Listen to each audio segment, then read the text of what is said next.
اور بتا دیا، واضح کر دیا نبی کریم صلی اللہ علیہ وسلم نے کہ تمہارے دو دشمن ہیں، ایک شیطان اور ایک انسان کا خود اپنا نفس۔ شیطان جو ہے وہ اللہ تعالیٰ نے جب انسان کو پیدا کیا تو ساتھ ہی شیطان کو بھی پیدا کیا، اور انسان کا امتحان اسی میں ہے کہ وہ اس شیطان کے بہکائے میں نہ آئے۔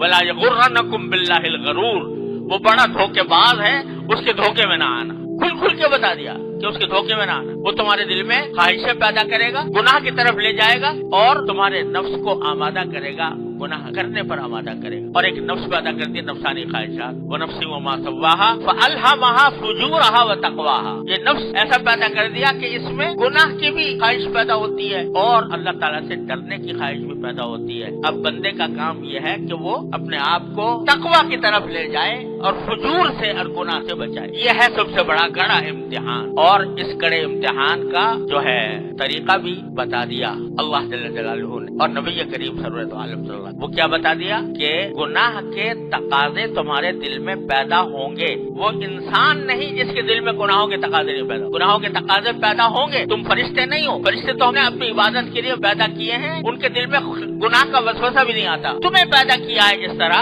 کہ تمہارے دل میں تقاضے گناہ کے بھی پیدا ہوں گے، لیکن بس تمہارا امتحان یہ ہے کہ اس گناہ کے تقاضے کو زبردستی دباؤ، زبردستی کچلو، اس کو کچل کر پھر جب تم ان کو کچلو گے تو اس کے کچلنے سے اللہ تبارک و تعالیٰ کا قرب حاصل ہوگا، اللہ جل جلالہ کے تم محبوب بنو گے۔ تو دو راستے ہیں، ایک شیطان کا، ایک رہبان کا۔ شیطان کا راستہ ہے اپنے نفسانی خواہشات کے پیچھے چلنا، جو دل میں آ رہا ہے وہ کر گزرنا، اور دل جو گناہ کا خیال آ رہا ہے وہ اس کے اوپر عمل کر لینا، یہ شیطان کا راستہ۔ اور رحمان کا راستہ یہ ہے کہ ان گناہوں کی خواہشوں کو کچلو، یہ پیدا اس لیے کی گئی ہے کچلنے کے لیے، ان کو پیدا اس لیے کیا گیا ہے کہ ان کو کچلا جائے، زبردست۔ اور اسی کا نام مجاہدہ ہے، یا ایھا الذین آمنوا جاہدوا فی اللہ حق جہادہ الذین جاہدوا فینا لنہدینہم سبلنا یا ایھا الذین آمنوا اتقوا اللہ وابتغوا الیہ الوسیلہ وجاہدوا فی سبیلہ، یہ مجاہدہ ہے۔ اور اسی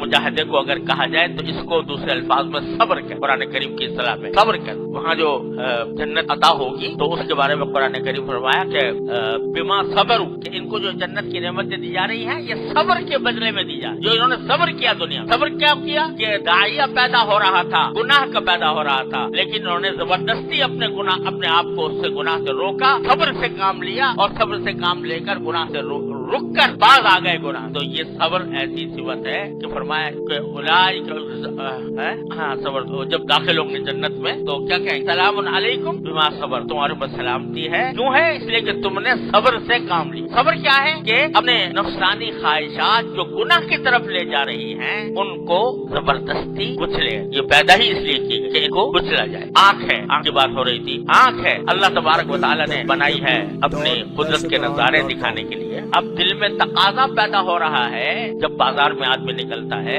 ذرا سا بھی کسی ایسی جگہ پر جاتا ہے جہاں عوام کا مجمع ہو تو نگاہوں کو پناہ ملنی مشکل ہے، چاروں طرف سے گناہوں کے تقاضے آ رہے ہیں۔ اور اب تو اللہ بچائے، پہلے تو باہر جانے سے ہوتا تھا، اب تو گھر کے اندر یہ جو فون آ گیا ہے اللہ بچائے، تو اس کے غلط استعمال سے آدمی تنہائی کے اندر اس کو باہر جانے کی ضرورت نہیں ہے، بد نظری کے لیے گھر کے اندر موجود ہے، جیب میں موجود۔ تو اب دل مچل رہا ہے کہ میں یہ کام کروں، اپنی نگاہ کو لذت دوں، اپنی نگاہ کو مزہ دوں، لیکن اللہ کے لیے، اللہ تبارک و تعالیٰ کا خیال آنے پر کہ میرا اللہ مجھے دیکھ رہا ہے، چاہے دنیا نہ دیکھ رہی ہو لیکن اللہ دیکھ رہا ہے۔ اب اس وقت دل مچل رہا ہے، بہت زیادہ مچل رہا ہے کہ میں دیکھ لوں دیکھ کے لذت حاصل کر لوں، لیکن بتاؤ کہ اگر اس وقت جب کہ دل مچل رہا ہے تمہارے ابا جان آ جائیں، کیا کرو؟ پھر بھی دیکھتے رہو گے؟ دل مچلنے کو کچلنا پڑے گا، کیونکہ یہ نہیں چاہتے کہ میری بدنامی ہو، باپ کے سامنے، ماں کے سامنے، استاد کے سامنے، شیخ کے سامنے، اپنی بیوی کے سامنے، اپنے شوہر کے سامنے بدنامی کا خیال آئے گا تو وہ ساری مچلاہٹ جو ہے وہ ختم ہو جائے۔ اور یہ خیال اگر کرو کہ ارے یار یہ ماں اور باپ اور بہن اور بھائی اور دوست اور احباب یہ کیا چیز ہے، انہوں نے اگر دیکھ بھی لیا، ان کے دل میں میری قدر گھٹ گئی تو کیا، لیکن جو دیکھنے والا اوپر سے دیکھ رہا ہے وہ دیکھ کر مجھے جہنم میں ڈالنے والا ہے، اللہ بچائے۔ تو یہ جب خیال آئے تو اس وقت انسان اسی طرح بچے جیسے ماں باپ کو دیکھ کر بچ جاتا ہے۔ یہ جو انسان نے اپنے خواہشات کو کچلا، بس یہی ایمان کا تقاضا، یہی ایمان کا تقاضا۔ یہ دل کی خواہشات جو ہوتی ہیں یہ اللہ نے پیدا کی ہیں کچلنے کے لیے۔ جتنا کچلو گے اتنا ہی اللہ تعالیٰ کا قرب حاصل ہوگا، اتنا ہی اللہ تعالیٰ کے قریب ہوگا، اتنا ہی ایمان کا نور دل میں پیدا ہوگا۔ نہ بچا بچا کے تو رکھ اسے کہ یہ آئے نہ ہے وہ آئے، دل جو ہے نا اس کو بچا بچا کے نہ رکھو، نہ بچا بچا کے تو رکھ اسے کہ یہ آئے نہ ہے وہ آئے نہ، جو شکستہ ہو تو عزیز تر ہے نگاہ آئینہ ساز۔ جتنا ٹوٹے گا اتنا ہی آئینہ ساز کے نگاہ میں یہ عزیز ہوگا، محبوب ہوگا کہ میرے خاطر اس بندے نے اپنے نفس کی خواہشات کو کچلا ہے، تو اللہ تبارک و تعالیٰ اس کو اپنی طرف کھینچ لیں۔ اللہ یجتبی الیہ من یشاء ویہدی الیہ من ینیب۔ تو جب بندہ خواہشات کو کچلتا ہے تو اللہ تبارک و تعالیٰ کا قرب اس کو حاصل، اللہ تبارک و تعالیٰ کے ساتھ تعلق اس کا مضبوط ہو